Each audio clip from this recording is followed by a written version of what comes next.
Today we're going to take a closer look at an EOS Charge from EOS Links.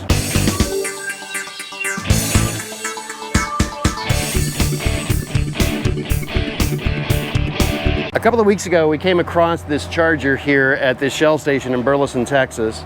Big sign that says EOS Charge, 2 parking spaces for EV charging. This one here by the main unit and a pedestal right here off to the side. And we launched a short that commented on it because of the big screen saying that it's ad supported and those solar panels up there, which look like there's several. A lot of solar panels up there give us a nice little bit of shade. I've done some research into EOS Link and I've found out some stuff about it, and so I'm going to tell you what's up. But first, let's go ahead and start a charge. I'm going to go into the EOS Charge app, and right there is where our charger's at. I'm going to hit it, and it says to scan. So I'm going to come around here to this thing. Now this tells you a little something about it. This is essentially an NLX juice box that's sitting right here. So I'm going to go ahead and scan the QR code.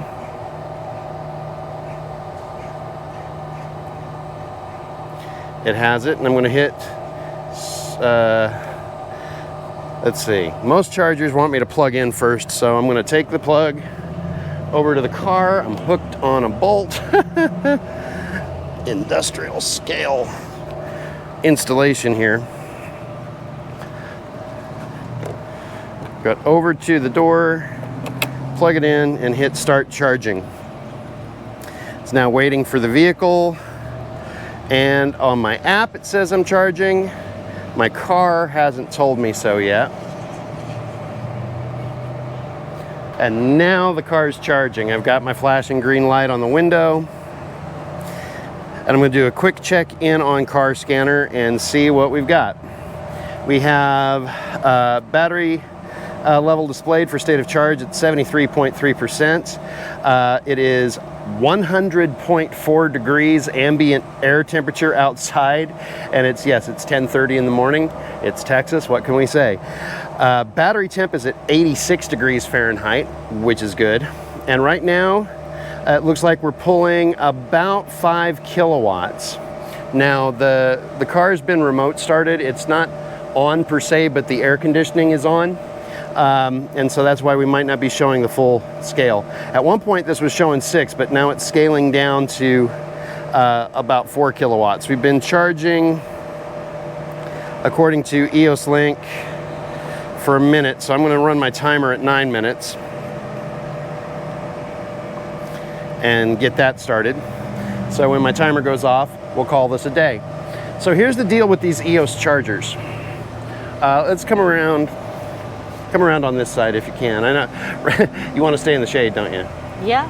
Of course. All right, well, so EOS Links on their website and in a couple of news articles I've read about them, these are designed to, number one, be easy to install. They install these at the locations, according to their website, at no cost to the location itself. And they send out their engineers, do an inspection, get all the permits, get all the coordination with the utilities done. And once they have all that done, they can put this installation on their website. It says 2 days. The screen up here is running ads, and it's running ads for its own advertising. The ads are to support the cost of the installation from EOS. The charging session is not free. At this specific location, it's going to charge us 35 cents per kilowatt hour, which for level 2 charging off of a J1772 plug is kind of pricey, which is why it also just has a standard juice box from NLX that you can buy and attach to your house or put in your garage if you wanted. It's built to be modular so that as technology improves, improvements can be made easily. EOS Links takes care of all of the maintenance and updating to the unit, and the ads pay for the installation, as I said. The solar panels up top, they power this big TV screen and all of the other electronics like the surveillance camera there. They power all of that 100% exclusively from the solar panels. The solar panels generate more electricity than that TV screen or any of the other electronics will use. So within this cabinet, it also has a battery for excess power storage.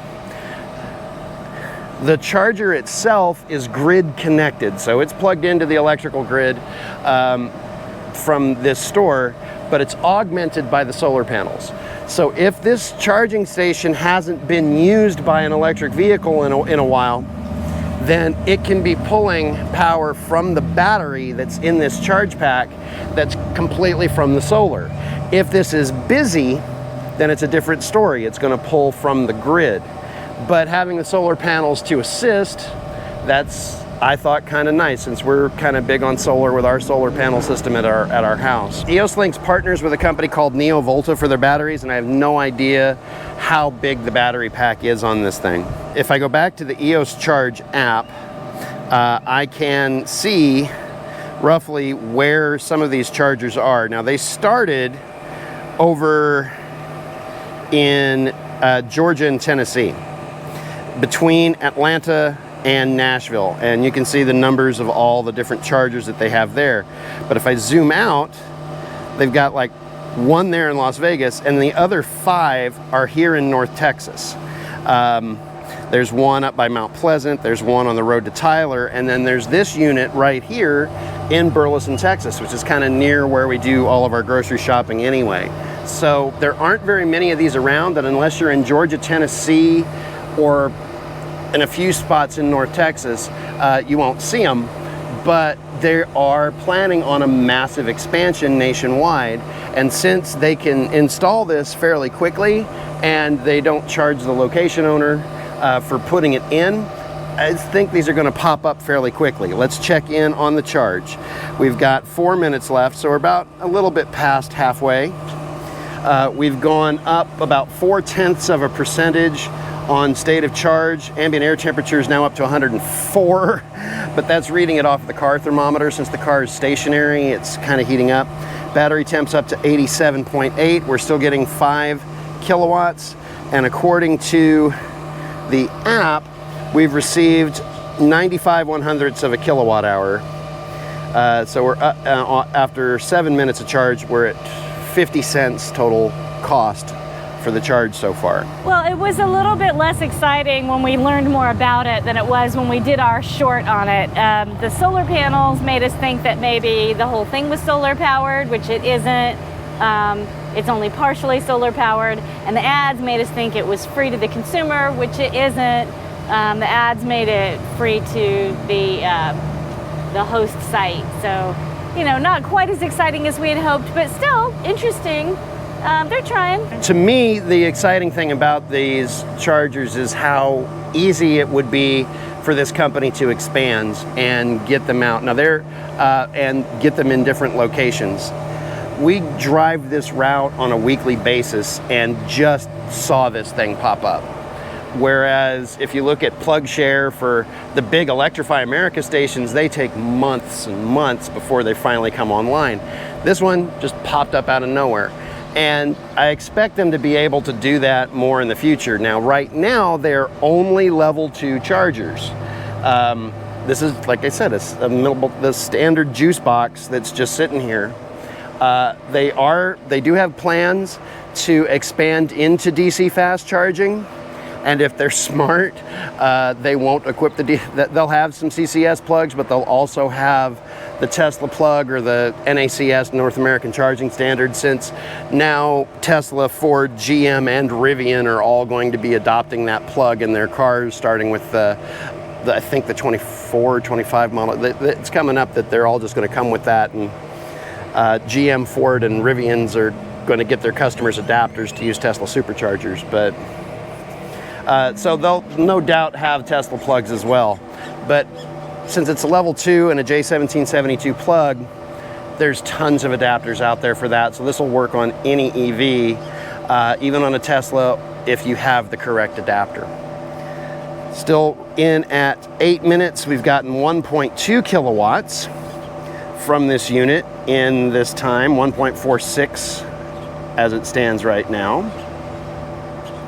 We're up to 74.12% state of charge, so we've almost gotten 1 full percentage on our battery. Right now, the car is showing us an insanely high efficiency number. So if we can get a couple of kilowatts out of this, it's about 9 miles in this 10 minutes. So what you would do here is you'd plug in while you go into the store, you go to the bathroom, you get yourself a drink of water, or you go next door to this Sonic and get some food, and top your car off. This is not a road trip type of charger. This is just get a little bit of extra power when you need it kind of thing. Coming up on the end of my timer, it's getting ready to go off here in just a few seconds. Then we're going to unplug and get out of this heat and get back on the road. But going into EOS Charge, I'm going to end the charging session on the app. And there's our session summary. 62 cents was our total amount billed. We've gotten 1.68 kilowatt hours. Our average power was 9.25 kilowatts. So the speed I was getting off of my dongle and car scanner was greatly affected by how hard the air conditioner is working right now. So the air conditioner probably is pulling the difference on that. And I closed the app out. So it says we're plugged in for 11 minutes, 62 cents, 1.68 kilowatts. Very seamless charge session. It's a matter of just opening the app, tapping a button, plugging the car in, and waiting. It doesn't get much more simple than that, except maybe at a Volta charger where you just plug in and don't do anything else. And since this has the juice box, I'm going to go ahead and put it away. When I found it, this cable was loose. I think the charger connector was actually on the ground, but there we go. That is an EOS Charge level 2 charging station, solar assisted, ad supported, a little on the pricey side per kilowatt hour, at least by Texas standards. If you live somewhere where the electric rate is way higher than ours, 35 cents a kilowatt hour may not seem that expensive to you. But I'm used to 15 at a level 2 charger here. So that's our review of the EOS Charge level 2 charging station from EOS Links. Thanks for watching and subscribe for some more content.